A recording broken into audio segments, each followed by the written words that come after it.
Hi ಸ್ನೇಹಿತರೆ, ಎಲ್ಲರೂ ನಮಸ್ಕಾರ. ಸೂಪರ್ ಅಕಾಡೆಮಿಗೆ ಸ್ವಾಗತ. ಸ್ನೇಹಿತರೆ, ಇವತ್ತಿನ ವಿಡಿಯೋದಲ್ಲಿ ಜುಲೈ 23, 24, 25ರ ಪ್ರಚಲಿತ ಘಟನೆಗಳನ್ನು ನೋಡ್ತಾ ಹೋಗೋಣ.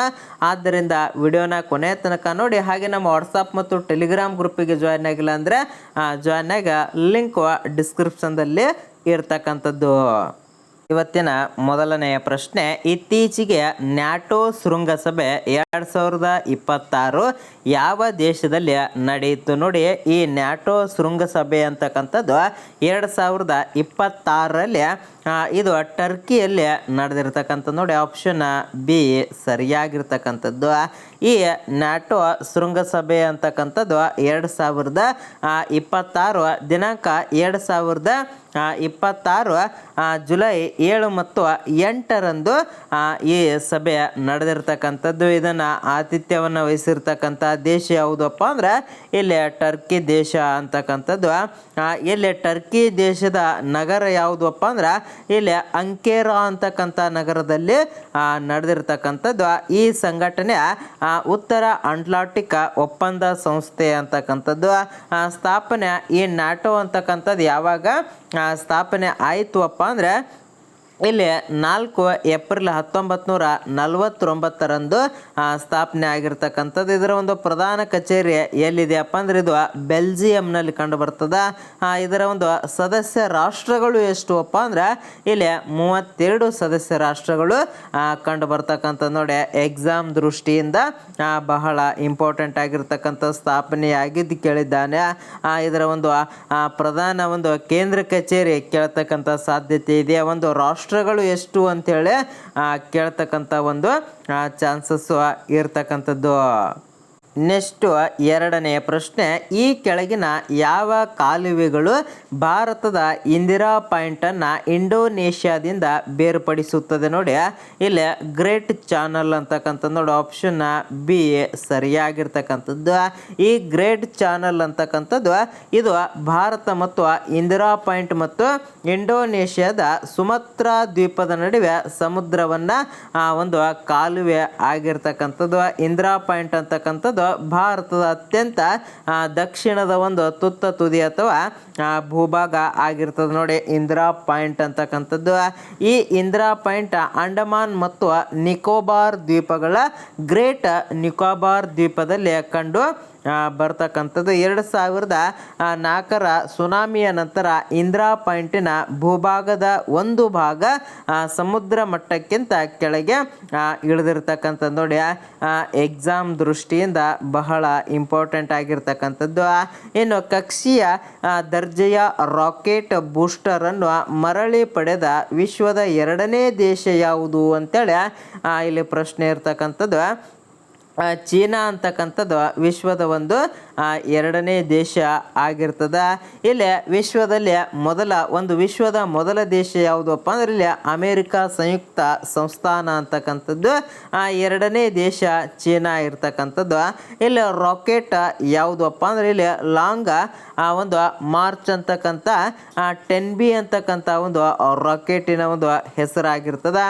ಇದು ಜುಲೈ 10, 2026ರಂದು ಉಡಾವಣೆಯನ್ನು ಮಾಡಿರ್ತಾರೆ. ಇದರ ಒಂದು ವಿಶೇಷತೆ ಏನಪ್ಪ ಅಂದ್ರೆ ಇಲ್ಲಿ ಕಕ್ಷೀಯ ದರ್ಜೆಯ ರಾಕೆಟಿನ ಮೊದಲ ಹಂತದ ಭಾಗವನ್ನು ಯಶಸ್ವಿಯಾಗಿ ಮರಳಿ ಪಡಿತಕ್ಕಂಥ ಒಂದು ಇದು ಆಗಿರ್ತದೆ. ಆದ್ದರಿಂದ ಎಕ್ಸಾಮ್ ದೃಷ್ಟಿಯಿಂದ ಬಹಳ ಇಂಪಾರ್ಟೆಂಟ್ ಆಗಿರ್ತದೆ. ಇನ್ನು ಇಲ್ಲಿ ಪಡೆಯುವ ವಿಧಾನ ಸಮುದ್ರದಲ್ಲಿನ ವೇದಿಕೆಯಲ್ಲಿ ಅಳವಡಿಸಿರ್ತಕ್ಕಂಥ ವಿಶೇಷ ಬಲೆ ವ್ಯವಸ್ಥೆಯ ಮೂಲಕ ಬೂಸ್ಟರನ್ನು ಸೆರೆ ಹಿಡಿದು ಅದನ್ನು ಮರಳಿ ಬಳಕೆಯನ್ನು ಮಾಡ್ತಾರೆ.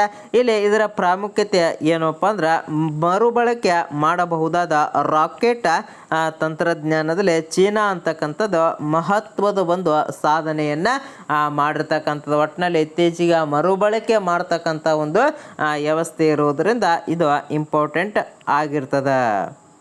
ನೆಕ್ಸ್ಟು ಇತ್ತೀಚೆಗೆ ಕೇಂದ್ರ ಪರಿಸರ ಸಚಿವ ಅವರು ಯಾವ ರಾಜ್ಯದಲ್ಲಿ ಮಾನವ ವನ್ಯಜೀವಿ ಸಂಘಟನೆ ಕುರಿತಾದ ಶ್ರೇಷ್ಠತಾ ಕೇಂದ್ರವನ್ನು ಉದ್ಘಾಟನೆಯನ್ನು ಮಾಡಿದರಪ್ಪ ಅಂದ್ರೆ ಇದು ತಮಿಳುನಾಡಿನಲ್ಲಿ ಉದ್ಘಾಟನೆಯನ್ನು ಮಾಡ್ತಾರೆ ನೋಡಿ. ಆಪ್ಷನ್ ಎ ಸರಿಯಾಗಿರ್ತಕ್ಕಂಥದ್ದು.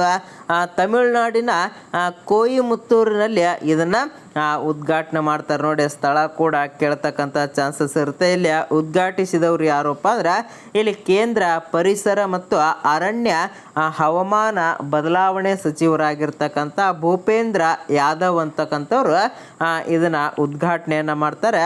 ಇಲ್ಲಿ ಜುಲೈ 10, 2026 ಉದ್ಘಾಟನೆಯನ್ನು ಮಾಡ್ತಾರೆ. ಇದರ ಒಂದು ಉದ್ದೇಶ ಏನಪ್ಪ ಅಂದ್ರೆ ಇಲ್ಲಿ ಮಾನವ ವನ್ಯಜೀವಿ ಸಂಘರ್ಷದ ವೈಜ್ಞಾನಿಕ ನಿರ್ವಹಣೆ, ಸಂಶೋಧನೆ, ತರಬೇತಿ ಮತ್ತು ನೀತಿಯ ಬೆಂಬಲವನ್ನು ಬಲಪಡಿಸ್ತಕ್ಕಂಥ ಒಂದು ಇದರ ಉದ್ದೇಶ ಆಗಿರ್ತದೆ.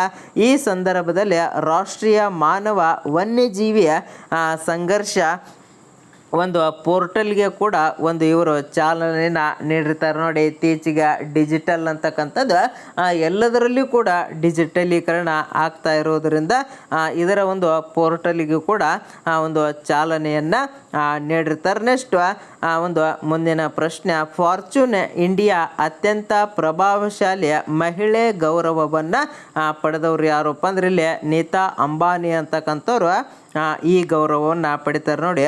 ಆಪ್ಷನ್ ಎ ಸರಿಯಾಗಿರ್ತಕ್ಕಂಥದ್ದು. ಇಲ್ಲಿ ಫಾರ್ಚೂನ್ ಇಂಡಿಯಾ ಅತ್ಯಂತ ಪ್ರಭಾವಶಾಲಿ ಮಹಿಳೆ ಅಂತಕ್ಕಂಥ 2026 ಗೌರವವನ್ನು ಪಡಿತಾರೆ. ಇಲ್ಲಿ ರಿಲಯನ್ಸ್ ಫೌಂಡೇಶನ್ ಅಧ್ಯಕ್ಷತೆಯಲ್ಲಿ ಈ ಗೌರವವನ್ನು ನೀಡ್ತಕ್ಕಂಥದ್ದು. ಪಟ್ಟಿಯಲ್ಲಿ ಮೊದಲ ಸ್ಥಾನದಲ್ಲಿರ್ತಕ್ಕಂಥವ್ರು ಯಾರಪ್ಪ ಅಂದ್ರೆ ನೀತಾ ಅಂಬಾನಿಯವರು ಮೊದಲ ಸ್ಥಾನ. ಗೌರವ ನೀಡ್ತಕ್ಕಂಥ ಸಂಸ್ಥೆ ಯಾವುದಪ್ಪ ಅಂದ್ರೆ ಇಲ್ಲಿ ಫಾರ್ಚೂನ್ ಇಂಡಿಯಾ ಅಂತಕ್ಕಂಥ ಸಂಸ್ಥೆ ನಡೀತಕ್ಕಂಥದ್ದು ನೋಡಿ. ಇಲ್ಲಿ Fortune India most powerful women 2026 ಕಾರ್ಯಕ್ರಮ ಅಂತಕ್ಕಂಥದ್ದು ಇದು ಮುಂಬೈನಲ್ಲಿ ನಡೆದಿರ್ತಕ್ಕಂಥದ್ದು ನೋಡಿ. ಎಲ್ಲಿ ನಡೆಯಿತು ಅಂತೇಳಿ ಕೇಳ್ತಕ್ಕಂಥ ಚಾನ್ಸಸ್ ಕೂಡ ಇರ್ತಕ್ಕಂಥದ್ದು. ನೆಕ್ಸ್ಟು ರಾಷ್ಟ್ರೀಯ ಪ್ರಸಾರ ದಿನ ಎಂದು ಯಾವಾಗ ಆಚರಣೆ ಮಾಡಲಾಗುತ್ತದೆ ನೋಡಿ. ಇಲ್ಲಿ ಪ್ರಸಾರ ದಿನ ಅಂತೇಳಿ ಇಲ್ಲಿ ಜುಲೈ 23 ಆಚರಣೆ ಮಾಡ್ತಕ್ಕಂಥದ್ದು. ಇಲ್ಲಿ ಜುಲೈ 23 ಆಚರಣೆಯನ್ನು ಮಾಡಿದ್ರೆ 1927 July 23 Indian broadcasting company ಅಂತಕ್ಕಂಥದ್ದು ಈ ಮುಂಬೈನ ಕೇಂದ್ರದಿಂದ ಸಂಘಟಿತ ರೇಡಿಯೋ ಪ್ರಸಾರವನ್ನು ಪ್ರಾರಂಭವನ್ನು ಮಾಡಿರುತ್ತೆ ನೋಡಿ. ಯಾವಾಗಪ್ಪ ಅಂದ್ರೆ 1927 ಜುಲೈ 23 ಪ್ರಾರಂಭವನ್ನು ಮಾಡಿರ್ತದೆ. ಈ ಐತಿಹಾಸಿಕ ಸಂಘಟನೆಯನ್ನು ಸ್ಮರಿಸಲು ಪ್ರತಿ ವರ್ಷ ಜುಲೈ 23 ರಾಷ್ಟ್ರೀಯ ಪ್ರಸಾರ ದಿನ ಅಂತೇಳಿ ಇಲ್ಲಿ ಆಚರಣೆಯನ್ನು ಮಾಡ್ತಕ್ಕಂಥದ್ದು. 1936 ಇಂಡಿಯನ್ ಸ್ಟೇಟ್ ಬ್ರಾಂಡ್ ಕಾಸ್ಟಿಂಗ್ ಸರ್ವಿಸ್ಗೆ ಆಲ್ ಇಂಡಿಯಾ ರೇಡಿಯೋ ಎಂದು ಹೆಸರು ನೀಡಲಾಗಿರ್ತಕ್ಕಂಥದ್ದು. ಯಾವಾಗ ಹೆಸರನ್ನು ನೀಡ್ತಾರಪ್ಪ ಅಂದ್ರೆ ಇಲ್ಲಿ 1936 ಅಂತಕ್ಕಂಥದ್ದು. 1957 ಆಲ್ ಇಂಡಿಯಾ ರೇಡಿಯೋಗೆ ಆಕಾಶವಾಣಿ ಎಂಬ ಹೆಸರು ಅಳವಡಿಕೆಯನ್ನು ಮಾಡಲಾಗಿರ್ತಕ್ಕಂಥ ನೋಡಿ. ಆಕಾಶವಾಣಿ ಅಂತಕ್ಕಂಥ ಹೆಸರು ಯಾವಾಗ ಬಳಕೆಯನ್ನು ಮಾಡಿದ್ರು ಅಂತೇಳಿ ಆಲ್ರೆಡಿ ಪ್ರಶ್ನೆಯನ್ನು ಕೇಳಿರ್ತಕ್ಕಂಥದ್ದು. ಇನ್ನು FDI ಹೂಡಿಕೆಯಲ್ಲಿ ದೇಶದಲ್ಲಿ ನಮ್ಮ ಕರ್ನಾಟಕ ಅಂತಕ್ಕಂಥದ್ದು ಎಷ್ಟನೇ ಸ್ಥಾನದಲ್ಲಿದೆಯಪ್ಪ ಅಂದ್ರೆ ಇಲ್ಲಿ ನಮ್ಮ ಕರ್ನಾಟಕ ಅಂತಕ್ಕಂಥದ್ದು ಮೊದಲನೇ ಸ್ಥಾನದಲ್ಲಿ ಕಂಡು ಬರ್ತದೆ. ಹಣಕಾಸು ವರ್ಷ 2025-2026 ನಮ್ಮ ಕರ್ನಾಟಕ ಅಂತಕ್ಕಂಥದ್ದು FDI ಹೂಡಿಕೆಯಲ್ಲಿ ಪ್ರಥಮ ಸ್ಥಾನವನ್ನು ಪಡೆದಿರ್ತದೆ. ಇನ್ನು ಕರ್ನಾಟಕ ಸೆಳೆತ FDI ಸುಮಾರು 12.9 ಬಿಲಿಯನ್ ಅಮೇರಿಕನ್ ಡಾಲರ್ ಇರ್ತಕ್ಕಂಥದ್ದು. ಇನ್ನು ಪ್ರಮುಖ ಕಾರಣ ಏನಪ್ಪ ಅಂದ್ರೆ ಇಲ್ಲಿ ಮಾಹಿತಿ ತಂತ್ರಜ್ಞಾನ ಆಗಿರ್ಬೋದು, ಜಾಗತಿಕ ಸಾಮರ್ಥ್ಯದ ಕೇಂದ್ರಗಳಾಗಿರ್ಬೋದು, ಕೃತಕ ಬುದ್ಧಿಮತ್ತೆ ಆಗಿರ್ಬೋದು, ಎಲೆಕ್ಟ್ರಾನಿಕ್ ಮತ್ತು ದತ್ತಾಂಶ ಕೇಂದ್ರಗಳಲ್ಲಿ ಹೆಚ್ಚಿನ ವಿದೇಶಿಯ ಹೂಡಿಕೆ ಇರ್ತಕ್ಕಂಥದ್ದು. ಇನ್ನು ಪ್ರಮುಖ ಹೂಡಿಕೆ ಕೇಂದ್ರ ಎಲ್ಲಿದೆಯಪ್ಪ ಅಂದ್ರೆ ಇದು ಬೆಂಗಳೂರಿನಲ್ಲಿ ಕಂಡು ಬರ್ತಕ್ಕಂಥದ್ದು. ಬೆಂಗಳೂರಿನ ವಿಶೇಷತೆ ನೋಡೋದಾದ್ರೆ ಭಾರತದ ತಂತ್ರಜ್ಞಾನದ ರಾಜಧಾನಿಯಾಗಿರ್ತಕ್ಕಂಥದ್ದು ಹಾಗೂ ಸ್ಮಾರ್ಟ್ ಆ್ಯಪ್ಗಳ ಪ್ರಮುಖ ಕೇಂದ್ರ ಇಲ್ಲಿ ಬೆಂಗಳೂರು ಆಗಿರ್ತಕ್ಕಂಥದ್ದು. ಒಟ್ಟಿನಲ್ಲಿ ಬೆಂಗಳೂರು ಅಂತಕ್ಕಂಥದ್ದು ಬಹಳ ಅಭಿವೃದ್ಧಿಯನ್ನು ಹೊಂದತಕ್ಕಂಥದ್ದು. ಒಟ್ಟಿನಲ್ಲಿ ಇಲ್ಲಿ ಕರ್ನಾಟಕ 2025 ಮತ್ತು 26ನೇ ಸಾಲಿನಲ್ಲಿ ಪ್ರಥಮ ಸ್ಥಾನದಲ್ಲಿ ಇರತಕ್ಕಂಥದ್ದು. ಇನ್ನು ಕೊನೆಯ ಪ್ರಶ್ನೆಗೆ ಸರಿಯಾಗಿರ್ತಕ್ಕಂಥ ಉತ್ತರವನ್ನು ಕಮೆಂಟ್ ಮಾಡಿ. ಹಿಂದಿನ ವಿಡಿಯೋಗಳನ್ನು ನೋಡದಿದ್ದರೆ ವೀಕ್ಷಣೆಯನ್ನು ಮಾಡಿ. ಇತ್ತೀಚೆಗೆ ಯಾರನ್ನು ನೀತಿ ಆಯೋಗದ CEO ಆಗಿ ನೇಮಕವನ್ನು ಮಾಡಲಾಗಿದೆ ಅಂತಕ್ಕಂಥದ್ದನ್ನು ಕಮೆಂಟ್ ಮಾಡ್ತೀರ ಅಂತ ತಿಳ್ಕೊಂಡು ಈ ವಿಡಿಯೋನ ಇಲ್ಲಿಗೆ ಮುಗಿಸ್ತಾ ಇದ್ದೇನೆ. ಜೈ ಹಿಂದ್, ಜೈ ಕರ್ನಾಟಕ.